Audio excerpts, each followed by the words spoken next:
right, guys, so you've worked for a day or two on permutations. A permutation is an arrangement of objects.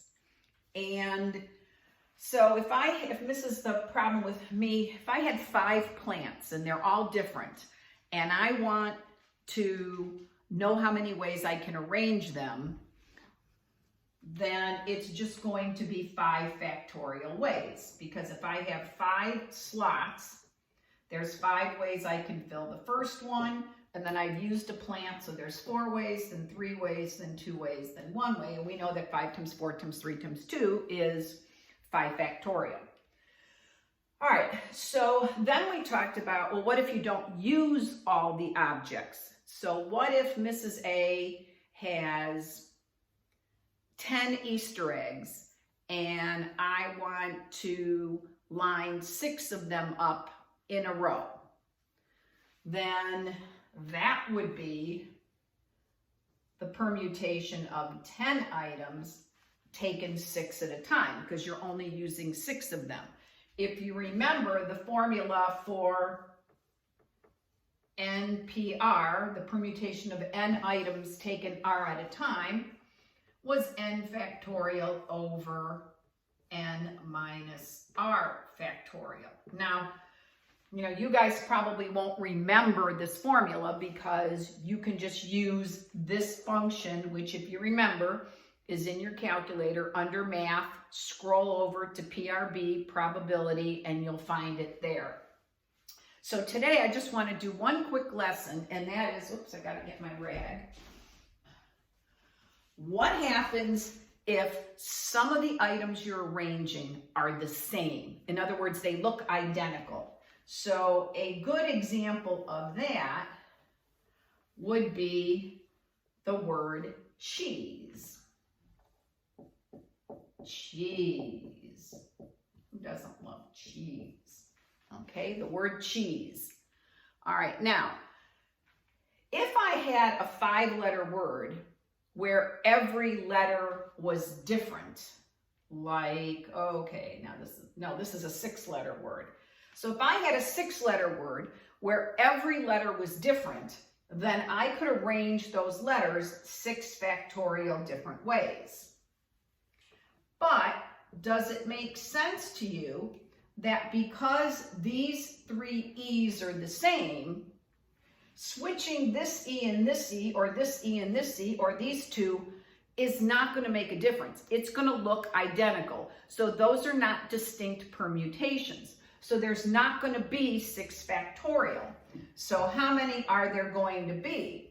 Well, there's going to be 6 factorial divided by, now in this case, the E repeats itself 3 times. How many ways can I rearrange 3 E's, or 3 different letters, A, B, C, or 1, 2, 3, 3 different numbers? That's 3 times 2 times 1, 3 factorial, or 6 ways.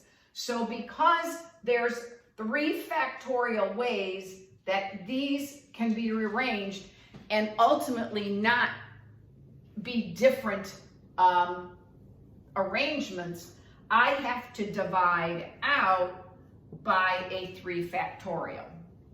So we need to divide by the number of times each repetition occurs, that number factorial. Now that probably didn't make any sense, so let me do, because E repeats 3 times, I have to divide by 3 factorial. All right, so let's look at a better example.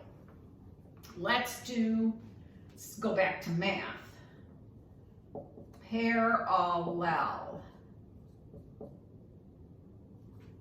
This is a good one.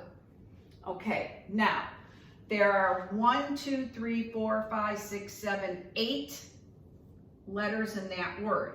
So if they were all different, there would be 8 factorial. That's a lot of different ways to rearrange the letters, assuming we didn't really care if it was a word or not. Now, because there are some repetitions, we've got to divide out, because there's not really going to be 8 factorial. So I can see that the word A, or the letter A, repeats twice. So that means I have to divide out a 2 factorial, which is just 2, by doing that. I gotta come back to something. And then we can see that the letter L repeats 3 times. So there's 3 factorial different ways those L's could get rearranged, and they're all gonna be the same, so we have to divide out a 3 factorial. So whatever this is gonna be the same. Now, I'm gonna give you a hint when you're doing it. I know you guys love calculators, and you're gonna wanna do this all on your calculator, but honestly, if you do this whole thing every time you have to go back and find that factorial key, it's actually easier to just do the simple factorials in your head. 2 factorial is 2. 3 factorial is just 6. So that's 2 times 6 is 12. So sometimes it's easier to just do, compute in your head what the simple factorials are and not use the calculator for that. So whatever 8 factorial over 12 is, that's the number of ways you can do this.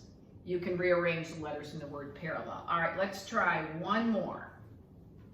Okay, let's try, here's a good one.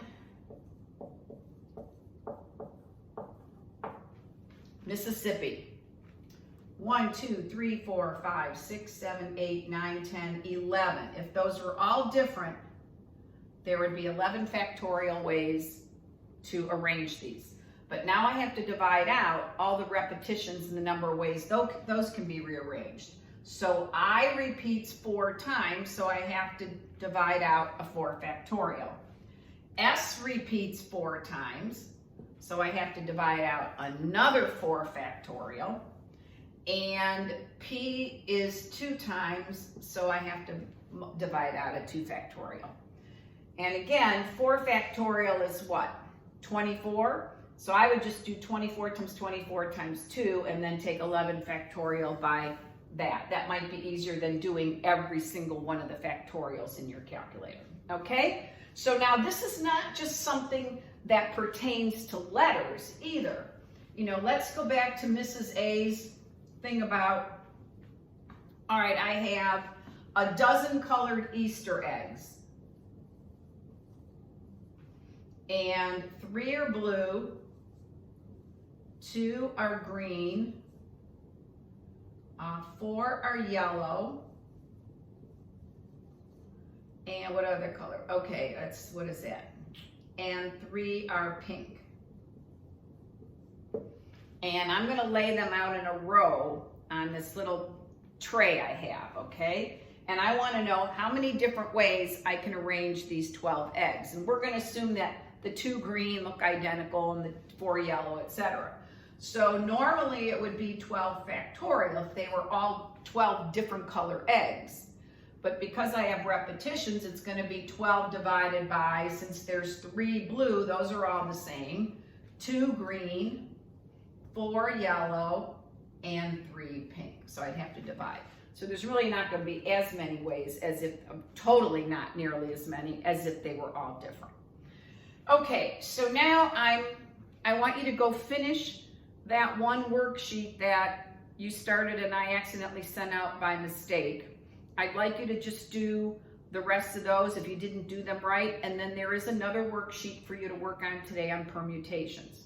Tomorrow we do combinations, and that's all I'm gonna do before break. Okay, see you tomorrow.